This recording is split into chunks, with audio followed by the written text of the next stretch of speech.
Wow, hi everyone. There's so many of you. This is amazing. I'm Jen. I am the author of Historic Chicago Bakeries. Thank you all for coming out. Tonight we're going to talk about baking history in Chicago, highlighting some of the great ones and some turning points in the city's bakery scene. I have a huge stack of note cards. I do know my stops, don't worry, but we're getting married soon. My fiance's back there. And there's a lot missing from my brain right now. So. All right, so to really understand where baking history in Chicago began, we need to really understand it now, we need to go back to where it began. And that was here in 1779 with Jean-Baptiste Point du Sable and his wife. They had a bake shop on the river in the 1700s. Did any of you see the new name? I'm so excited about this. The new name for the snowplow in Chicago, one of the winning ones, is Jean-Baptiste Point du Shovel. It's amazing.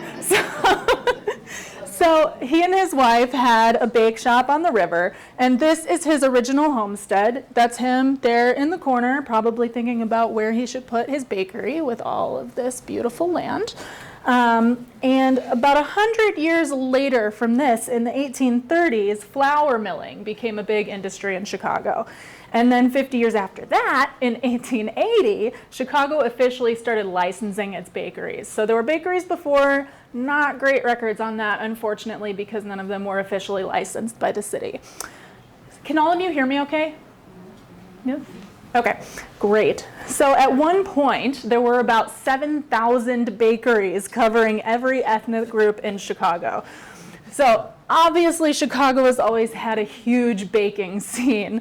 Some of the things that have started here are the Retail Bakers of America, the American Institute of Baking, Sara Lee Cheesecake, some of the best, Eli's Cheesecake, even better, and the brownie itself, which was invented by Bertha Palmer at the Palmer House Hilton for the 1893 World's Fair. She wanted to give people going to the fair something to put in their little lunch boxes so they would have a delicious meal while they were there and a very good chocolate brownie, which you can still get at the Palmer House today.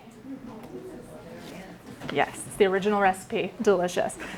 So now I want to go into what I call the first generation of official Chicago bakeries, and that's the 1880s to the 1910s. The 1880s, obviously, because that's when the city first started licensing the bakeries. So that's a decent starting point.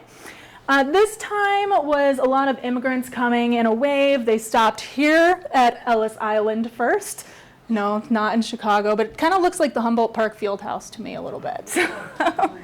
So they came looking for a better life. And in this time frame, the population in Chicago grew from 503,000 to 2 million. So it burst forth into the world, and everyone was kind of settling into little homeland communities. And the bakeries in those communities were a snapshot of the homelands. And they were often opened by master bakers who had trained in the country that they came from, or bakery owners from other countries who wanted to continue their family business. So at that time, bread was the most important for the bakeries. It was the primary focus. But bakeries delivered directly to people's houses. They had a little box outside for the bread, so they just come in, put the bread away, and then enjoy a delicious loaf of fresh bread. So this picture is one of my favorites. It's from the book. This is Giuseppe Esposito. He is posing with a loaf of Italian bread in the back area of Pompeii Bakery, which is still there today. It opened in 1909. It's still open. Their lemon cookies are absolutely delicious, and I highly recommend visiting. And so at this time, because bread was so important, people began claiming allegiance to certain bread companies. And that led to what I like to call the Battle of the Bread. So, in the Battle of the Bread, we have the two contenders, Ganella and S. Rosen. They are two icons with fierce followings still today. If you are a Toronto fan, I'm sorry, they will not be around for another 60 years at this point. So let's talk a little bit about Ganella. Ganella is known for Vienna bread, French bread, Italian bread, and hot dog buns. It started in 1886 after Alessandro Ganella bought the bakery he was working in after he arrived here from Italy. So he found that the baking business was so popular that he had to send away for help to Italy. He had to, you can't just text, right? You got to write out a letter, you got to mail it, wait for them to come back. So months and months later, his arranged wife came. Her name was Mariana Marcucci, and I believe it was her brothers that came with. And they started running the bakery, which became very successful. By early 1900, they had a factory and a storefront on Erie Street. Again, they delivered direct to homes first, and then by the 1940s, they were focused on grocery stores and restaurants.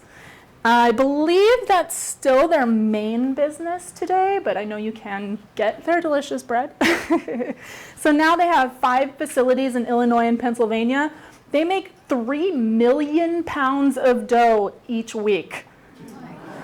Right? Isn't that crazy? The board of directors is still the Ganella family. Is the 4th generation of family leadership.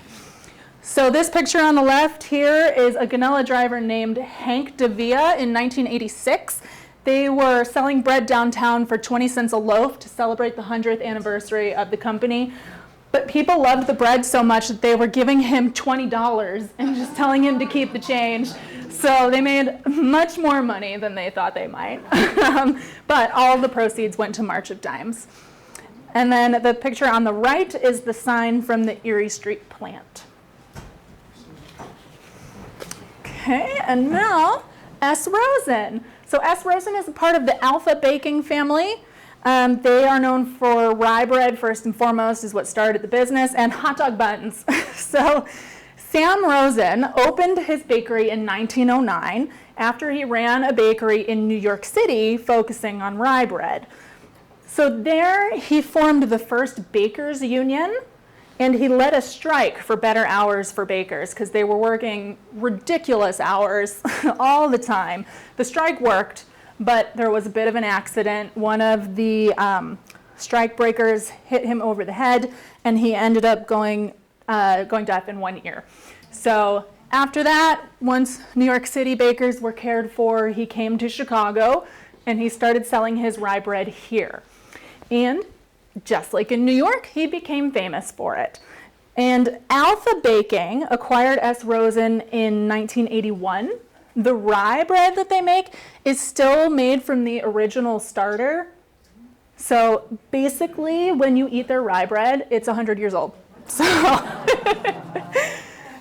yes. So Alpha also owns Marianne Bakery, and they are famous for their poppy seed hot dog buns. You've probably in the past seen the newscast where they have the journalists like poking through trying to count the amount of poppy seeds on the buns. They did that once a year, I think. They were also known for being the first official supplier for McDonald's buns.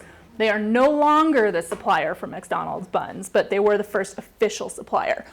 95% of the hot dog vendors in Chicago use S. Rosen poppy seed buns.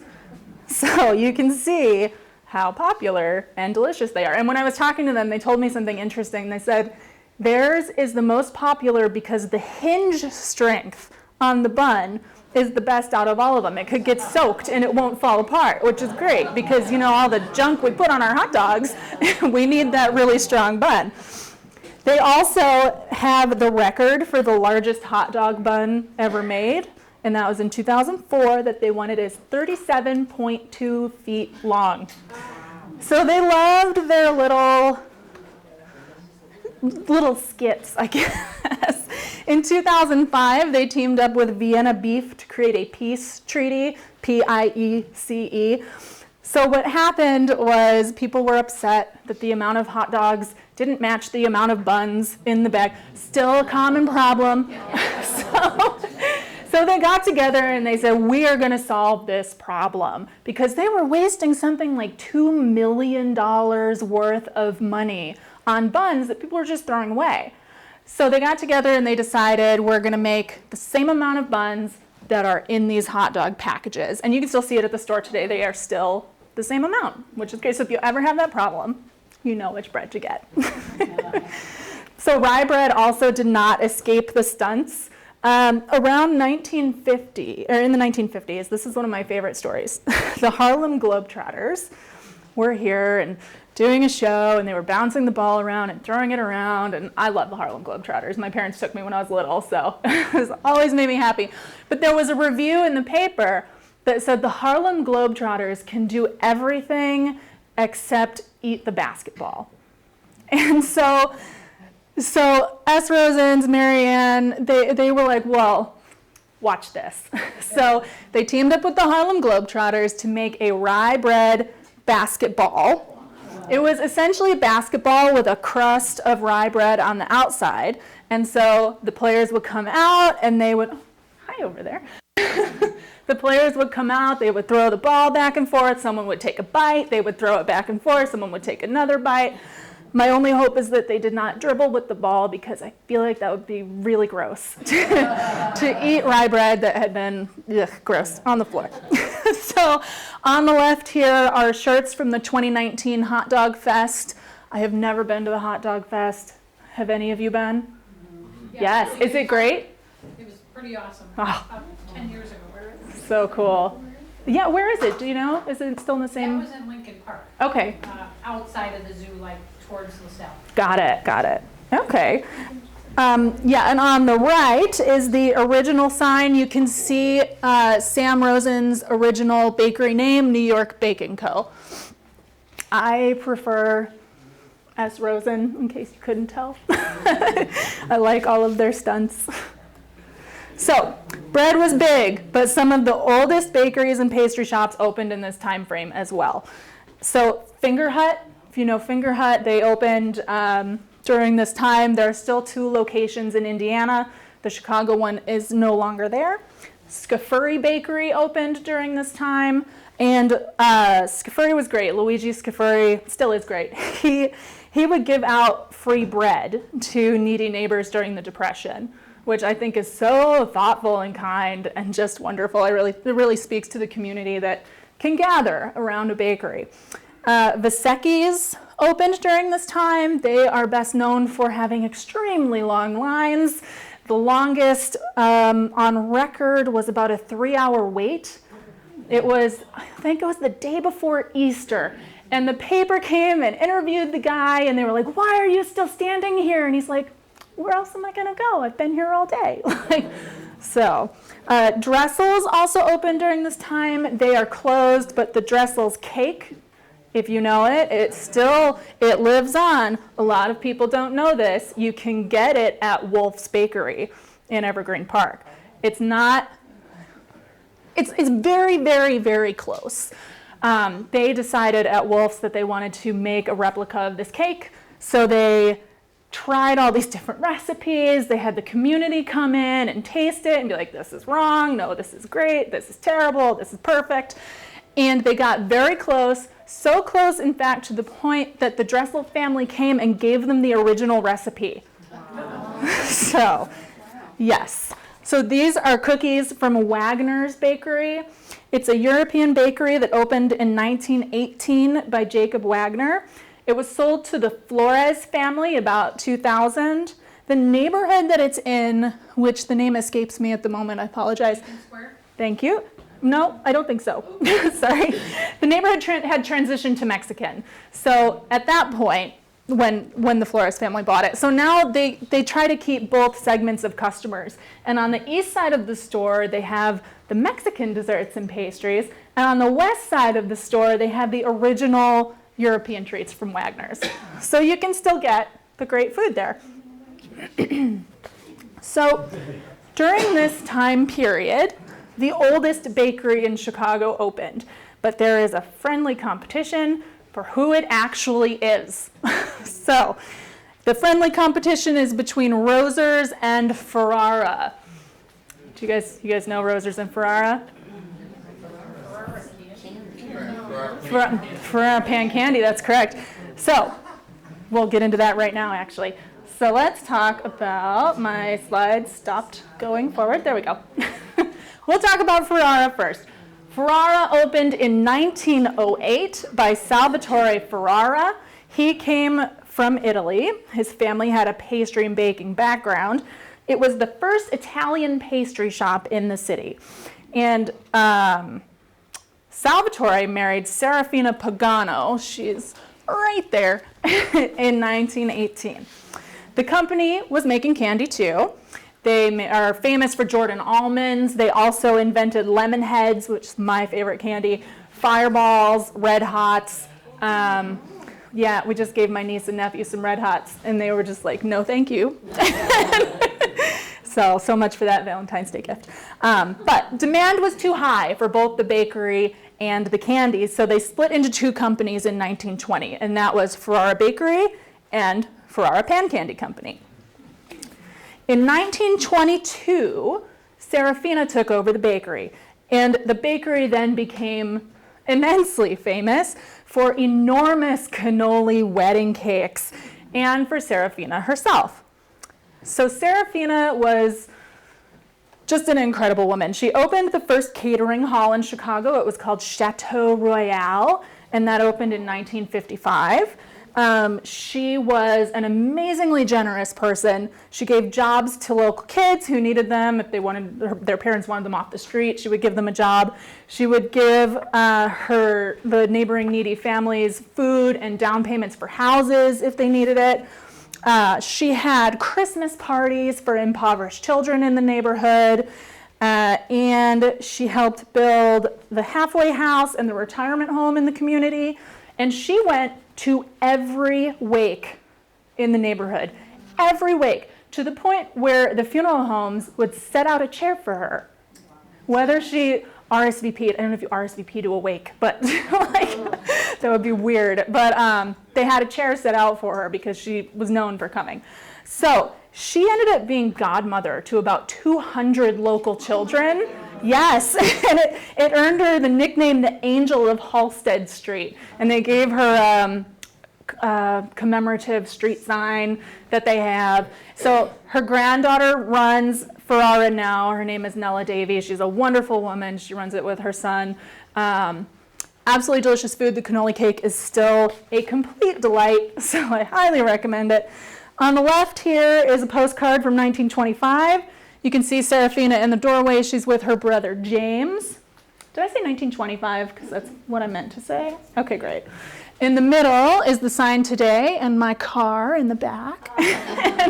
And on the right is one of the massive wedding cakes they were famous for. These could feed hundreds of people. And you can see, if you look at the top, you can see Serafina there standing behind the cake, up on a ladder so she could cut the top. And yeah, and these cakes were incredible. They had doves in them, probably about like this height here. There would be a little cage, and they would bring out the cake, and they would open the cage, and the doves would flutter out, and it would just be a beautiful thing, and then everyone would eat. And yeah, I want one of those cakes. I do not think my ceilings are tall enough, but I want one.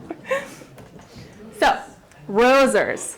Roeser's opened in 1911, and they have been in the same spot since. And this is part of where the who's the oldest comes in, because Ferrara moved, but Roeser's stayed in the same spot. So, John Roeser Sr. opened it after coming over from Germany, and he had already been running a wholesale bakery for 2 years. So you could say that it opened in 1911, but he had the business since 1909. The recipe is today at Roeser's. It's in Humboldt Park, if you want to go. The recipes today are still mostly the same. They're really well known for cookies, for butterloaf, for hot milk sponge cake, which I'm told is incredibly difficult to make, but is one of the best sellers. John the Fourth runs it now. His little son is adorable, and I asked if he was going to take over the bakery, and John's like, I'm not getting into that. So, on the left here is the Roeser family in 1953, and on the right here is the sign that's still in use today. So the question is, who is the oldest? If you think it's Roeser's, raise your hand. He was there first. That's right. If you think it's Ferrara, raise your hand. Wow, a lot of people are undecided. I like that. So Roeser opened in 1911, but had the business since 1909. Ferrara opened in 1908, but moved and split into two companies. And Ferrara is a pastry shop and not a bakery. So the answer is both of them. They are both the oldest. Ferrara is the oldest Italian pastry shop. Roeser's is the oldest bakery. So the second generation of bakeries in Chicago, to me, is the 1920s and to the 1940s. And this is because the city was changing, the shoppers were changing along with it. The ethnic groups in the neighborhoods were still strong, but they were starting to integrate, leading to more diverse options in bakery cases. This is Davidson's Bakery. They opened about this time in the 20s by Sam Davidson. By 1982, they had 15 stores, but they closed in 1982, went out of business, sold their stores and their recipes to Heinemann's. Aha, yeah. So people loved Davidson's cheesecake. They even had a mascot called Miss Cheesecake, who was just like this scantily clad 1950s woman carrying a cheesecake around. But they had some of the coolest marketing tactics. They had these matchbooks that had like a standing chef was the match, and then the match head was a little chef's hat. And I just think that's so cool, minus the fact that you're setting the chef on fire every time you light the match. But so if you liked Davidson's cheesecake, you will find a very close approximation with Sara Lee. And that is because Sara Lee's founder, Charles Lucan, I believe, he was Davidson's brother-in-law. So this picture is a Davidson's Bakery storefront. My favorite thing about it is this sign here, diet bread. Yeah. It is salt-free, it is sugar-free, it is probably disgusting, but diet bread. And Dinkel's. So Dinkel's was my favorite until they closed, sadly. German bakery. It opened about the same time as Davidson's in 1922. It's founded by Joseph Dinkel and his wife Antony in the original Dutch boy paint shop. And you can see that in this picture right here, the original paint shop. So Antony worked out front.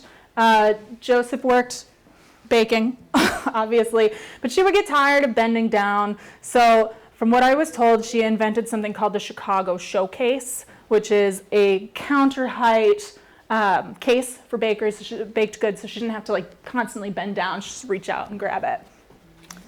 My cards are sticking together. So they were known for Stalin, coffee cake, sweet rolls, German baked goods. They were almost shut down in the 1970s because of toxic paint chemicals. Thank you, Dutch boy. The city came to do an inspection, opened up some well or something in the basement that hadn't been open for about 100 years, and they were like, oh my God, so many toxic chemicals, we're gonna have to shut you down. But I mean, obviously no chemicals were ever in the baked goods, so they said, no, we're come back in like a couple weeks or whatever, it'll be fine. And they came back and they retested and everything was fine. So the bakery stayed open. And sadly now it's closed. So on the left here is Joseph Dinkel from Stalin. And on the right is the 1885 view of the paint shop. And inset is the Dinkel sign. All right. Also opened during this time some of the other great bakeries of Chicago. Some of them are Alliance, which is in Wicker Park, Reuter's, Heinemann's, which is still only in the grocery store now. The bakery itself doesn't exist. Levinson's is in Rogers Park. We have Bay's English Muffins, which I've been eating my entire life, had no idea they were based in Chicago. It's amazing. It's in the West Loop, I think, and they're so good. And they told me when I talked to them that in order to get the best English muffin possible out of theirs, you have to toast it because the toast finishes the cooking process. So keep that in mind. Also, Benison's in Evanston opened at this time. Calumet Bakery opened. Wolf's Bakery opened. Pticek opened, and that one is family history for me. My great-grandmother used to go there with my grandma and her sister, and every time I go in there, I'm like, ooh, family. It's by Midway. I don't know who asked, but yes, it's by Midway. So the ones that opened are Allegretti's, which I believe is nearby, with absolutely delicious donuts, and that chocolate-covered cake. Oh my God, so good. Lutz also opened, and so did Weber's. Yes. Okay. So this picture is the wedding sweets table by Allegretti's. The treats are called castagnoles. Funny thing about this is that when I interviewed the owner of Allegretti's, I could not understand what she said, and I recorded it, and I was like listening to it, and she said had this beautiful Italian accent set with it, and she said the word, and I was like, I don't know what you're saying, but I'm gonna figure it out. So I took my recorder home and I played it like 20 times, no idea. Asked my Italian relatives, they had no idea. Finally, someone who knew a little bit about Chicago bakeries was like, I know what this is. And so they are castagnoles. They're fried dough balls that are covered in sugar icing. And they were put out, generally they're in the colors of the Italian flag because, of course, and they're generally out for peanut weddings, which is an Italian-American tradition where the original generations of Italian immigrants didn't have money to have huge weddings. So they would invite like 200 people because Italians, we do it. And they would all get little treats. It was originally peanuts because they were easy enough to find. This is a tradition that is not just a Chicago Italian-American tradition. I heard from a friend in Ohio who said it also happened in Cleveland, but they called it a football wedding. Something like that. I didn't ask a whole lot more after that, but yeah. So let's talk about now Weber's Bakery, which is consistently ranked one of the best bakeries in Illinois. This is Eric R. Weber with a city birthday cake. They do this, not Weber's, but bakeries do make these birthday cakes for Chicago. They're enormous, they're wonderful. I was at a Chicago party recently, and Eli's Cheesecake carted out this gigantic cheesecake, and it was amazing. So it's a thing. But Eric R. Weber's father, Eric H. Weber, he opened the bakery in 1930. He was a German immigrant. The signature item there is the banana split torte. Yeah, some of you know it, huh? It is their version of the atomic cake. Do you know what the atomic cake is? Oh my gosh, let me tell you. The atomic cake is my favorite cake on the planet. So a lot of bakeries will make it differently. It's kind of hyper-local to the southwest side. They tried to sell it up here, but for whatever reason, it wouldn't really sell. So, Oh, it does. does it? Sweet Connection. Where? Sweet Connections. Give me a hug. The best. Thank you. Wonderful. It is such a good cake. All right, let me tell you about what it is. So the bottom layer, a banana cake. And keep in mind that these layers and toppings can swap where they are based on the bakery you're at. Bottom layer is a banana cake topped with Bavarian cream, fresh sliced bananas, ring of whipped cream around. Next layer up is a chocolate cake, and on top of that is sliced fresh strawberries, strawberry glaze, ring of whipped cream around. Top of that is either vanilla or yellow cake, depending on where you are, and that is covered in hot fudge. And then it's iced with whipped cream. Now, it is so good, and it is a mega cake, but I highly recommend it. Satisfies everyone. So Weber's calls theirs the banana split torte because they don't use the white or yellow cake, vanilla or yellow cake on the top. They use a banana cake on top. So they're splitting the banana cake. Yes. So my family is from Midway area, which is very close to Weber's on Archer. So we had their banana split torte for basically every holiday celebration that I can remember when I was little. So Weber's Bakery, Eric H. Weber was also a founding member of the Baker's Dozen. The Baker's Dozen, secret society of Chicago bakers, some of the oldest bakeries in the city, and they get together once a month. They think about things that they are making that aren't particular, like maybe not selling as well, or it's just not turning out how they like it. And everybody makes the same thing, and they all come together, and they all try each other's food and talk about how to make it taste better. So I think this is amazing, because what a great way to work together to not only improve your product, but improve it for all of us, right?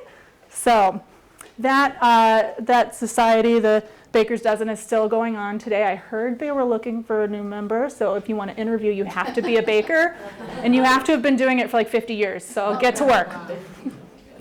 So Weber's is on the 3rd generation right now. The 4th generation, Mike Weber's daughter, is currently working there.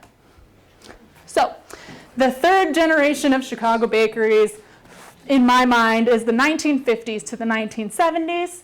From the 1950s on, bakeries truly embraced the multicultural neighborhoods that they existed in. So they had locals that would come in who were used to their traditional sweets, and they wanted them, even though they may have moved out of the neighborhood. So they would ask for them, and then the bakers would be like, yes, I will learn how to make that for you. And now we all have pączkis. So this led to widespread availability of different treats like pączki, which, if you don't know, are Polish-filled pastries. It's almost pączki day. Please get yours. They are delicious. Also, bacon buns, which are a Lithuanian breakfast roll. Just bread stuffed with bacon, sometimes onions. La Petite pastry, which I think they just closed, but they were across the street from Midway, had the best ones that I have ever had. So some of the much-loved bakeries that are still in operation that opened from this period of time, are Sicilian Bakery, which opened in 1952, and they are known for zeppole and Sicilian pizza. El Nopal, which you can see here, opened in 1954.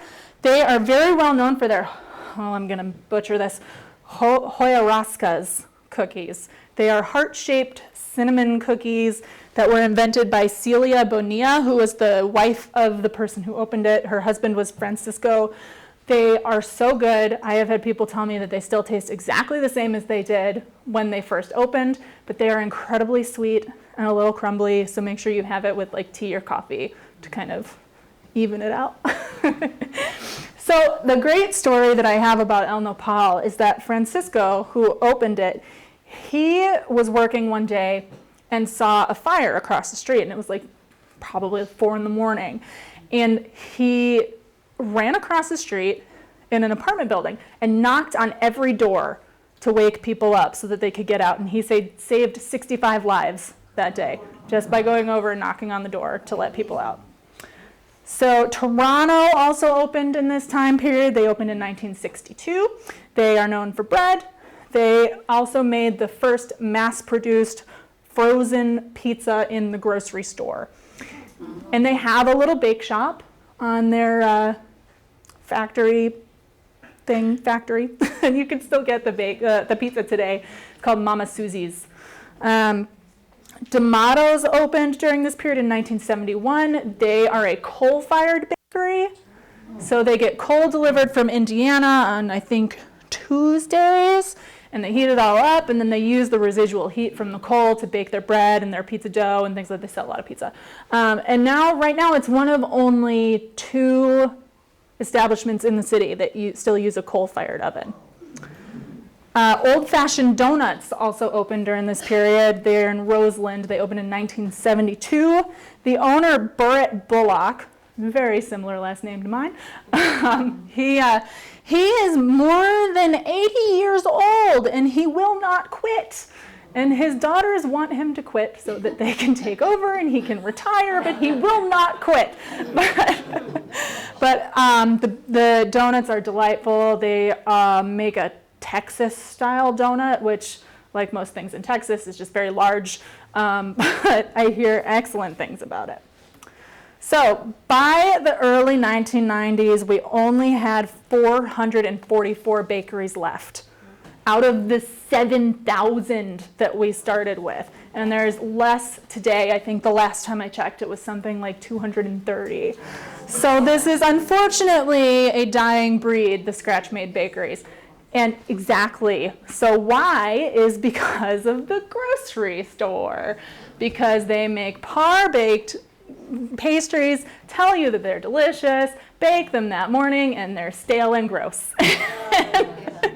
So you can get budget desserts at subpar quality, but you're not paying as much, and you're not getting the good stuff. So the family-owned scratch-made bakeries are dying out, but we are lucky we have what we still do. And I really hope that all of you frequent them because they're so good, and we really need to help keep them in business, just like they have helped bake us bread and give us sweets, you know, for centuries. All right, so we will have a Q&A. I know there is a little show and tell that someone has with some cookie cutters that I'm very excited to see. But since everyone asks my favorite bakery, when I first made this presentation, it was Dinkel's and Weber's, and now it's Weber's because sadly Dinkel's closed. So I have a question for all of you first, and that is, what is your favorite bakery? And you feel free to just shout it out, or there's a microphone in the back. Oh, so good. Rooters, yep. Benison's, Benison's, yeah. All right. Oh yeah, I've heard really good things about them as well. Yeah.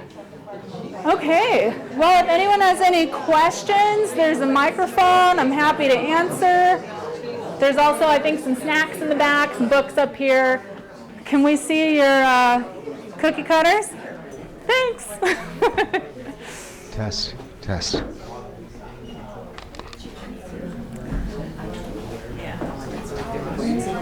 I have a question. Yes. A bakery called Herbauer's.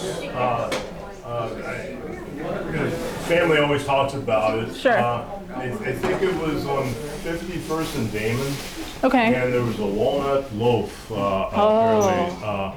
But yeah, and I don't know how to spell it. No one seems to be able to help me. But I know that the family always talked about it, and I don't know how long it's been gone. But It's called Herbauer's? Herbauer's. They tell me it starts with a U like that, but they couldn't say anything further than that. But, All right. Well, that was. yeah, so, I wanted to ask about that. You know, the bacon buns, always interesting.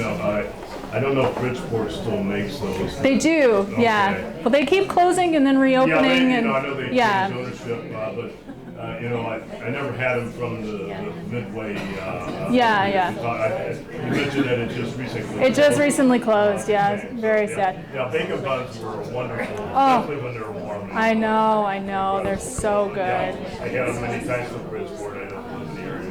Yeah. Excellent. Okay, I'm curious about your Herbauer. So. Yeah, I'll let you know if I hear anything about it. I haven't heard of it. Was there ever a time when bakeries actually gave you what they call a baker's dozen? Yeah, absolutely. Some of them still do it today, especially with donuts. They've had that happen a lot with donuts. Yeah. Your years of studying bakeries and mentioning Hex Bakery in your book, have you ever experienced that Hex special? I have not yet. Oh. Repeat the question. You're on microphone. Oh, okay. The question is if I have ever had the Hex special from Hex Bakery, which is now Rudy's. Yes, I have not had it. It's a walnut. Is it walnut? It's custard. Custard and pecan. Custard and pecan. Yeah, it's a coffee cake. Yeah, that's right. Square. It's a square. Yeah. It's supposedly phenomenal. I've heard a lot of people recommend it. There were some questions in the back. Yes. Does Eli's have any Chicago history, or do they come from someplace else? They're from Chicago. Mm-hmm. Yep, they are. And they have an outlet. Yes. Yes. Yes. Excellent prices because they are damaged goods, but there's like one crease down one piece in a whole cheesecake. So amazing. There was another question. Yes? One thing I wanted to say about Roeser's, my mother grew up in a children's home, and every Sunday they would walk over there and they would give them all free donuts. She said it was a highlight of her week. Oh, that's wonderful. The other thing I want to ask is, I got in here late, I'm really sorry. Neubauer's and Ganella, did you bring either one of those? Yes, Ganella. Oh, okay. Yeah. I was just, when did they open? Let me check my notes. They opened in 19, oh dear. Thank you. Yes, they are. Yes, Ganella opened in 1886. 1886, yeah. And Neubauer's just went out of business not that long ago. Yes, yeah, I heard about that. There was a question back there. Yes? What's the difference between a bakery and a pastry?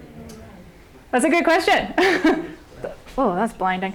So pastry is, you know, like, gosh, now you're gonna put me on the spot. Bakery, think like breads, rolls, more boulangerie type of loaves of bread and things like that. And bakeries are more like sweet cookies, little tarts type situation. So you could say maybe the bakeries are a little bit more savory because it's not as much sugar. Fancy, maybe? No, the pastry shops I would say are more fancy. Yeah, because they make like the really delicate pastries. Yes, there was a question over here. Yes, sir. It's not a question, it's just a statement. I don't know, some people may be old enough in here, like me, to remember Forest View Bakery on Milwaukee Avenue, between Imlay and Levant. And then the favorite of most of the people out here was Gladstone Bakery. Yes! And if you went to any baptism or graduation or birthday, and you saw the frosting on the cake, which had a colored tint to it, Yes. you know it came from Gladstone Bakery. Yes, there are some great pictures in the book from Gladstone Bakery from Heidi Hedeker. She shared a couple things with me, like a letter from her dad to one of the employees, and it's just so great, so great. They just reopened under a different name. It's an Italian pastry shop now. New Paradise, yeah, thank you. Yeah. That's it? Okay, questions?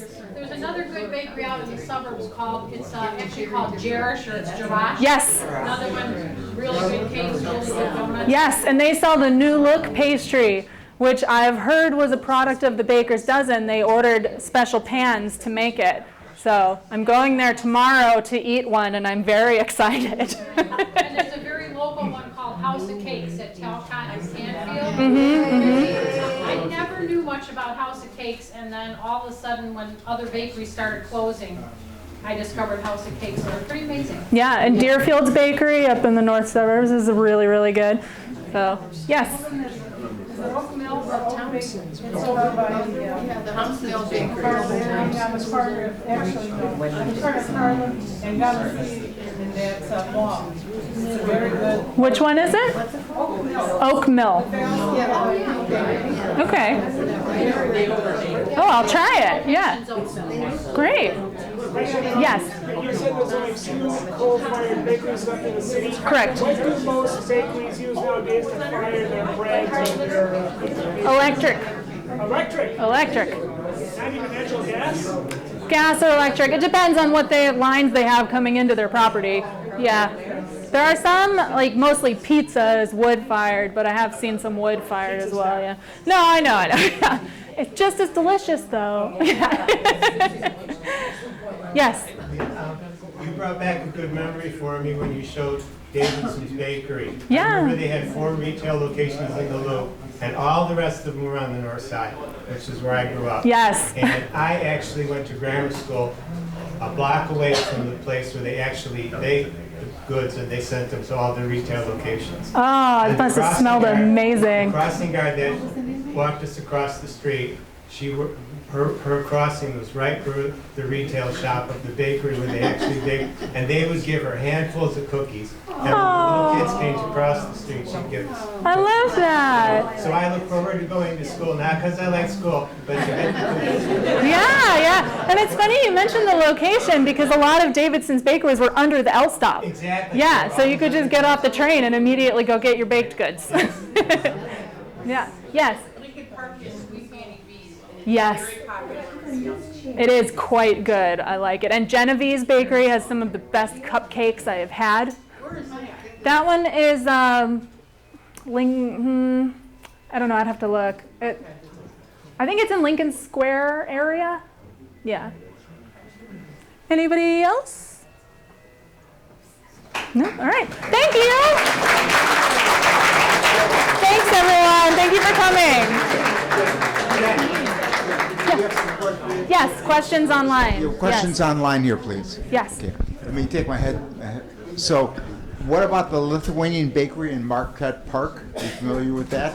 Oh, I'm sure I am, but I can't recall the name. Yeah, it said my mom and dad came to, great presentation. My mom and dad came to Chicago in 1949. Baltic and Racine Bakeries. Bacon buns. Bacon buns. Buns. Another question. Does anyone like the high cheesecake, which is like a cross between the angel food cake and cheesecake? I've heard so many people talk about this cheesecake, and I have never had it, and I really want it because it sounds incredible. It's like can you say it again, a cross between a cheesecake and the angel food cake, yeah. One last question online. Yes. Does anyone frequent the Jerish Bakery in Elk Grove? Yep, we were just talking about it. Sorry. That's all right. All right, well, thanks everyone for coming. I've got some books up here if you want to flip through. There are sweets in the back, and I can tell you the bakeries they're from. One coffee cake is from Sweet Connections on Northwest Highway. The cookies and two other coffee cakes are from Polero's at Harlem and Irving. And let me tell you, last weekend at Polero's they had happy hour, half price on their pączki. And let me tell you something, I've never had more divine pączkis than I've had from there. And I will go back again for them. They were wonderful. My 45-minute plus wait in line was worth it. So yes, there are books up here that Jen is selling, so please come up and look at them. There wanted to say that bakery that's on Irving Park. Yeah. They make a wonderful, this is a great party thing. I take it to all of my friends' parties now. A cannoli dip. So you get the nice cream cheese with the chocolate chips, and then cannoli chips. And you can buy, you get a tray of it. I've been asked to bring that to baby showers. Yes, they have a cannoli cake that you can buy, and go try their cannoli pączki. Phenomenal. Sounds delicious.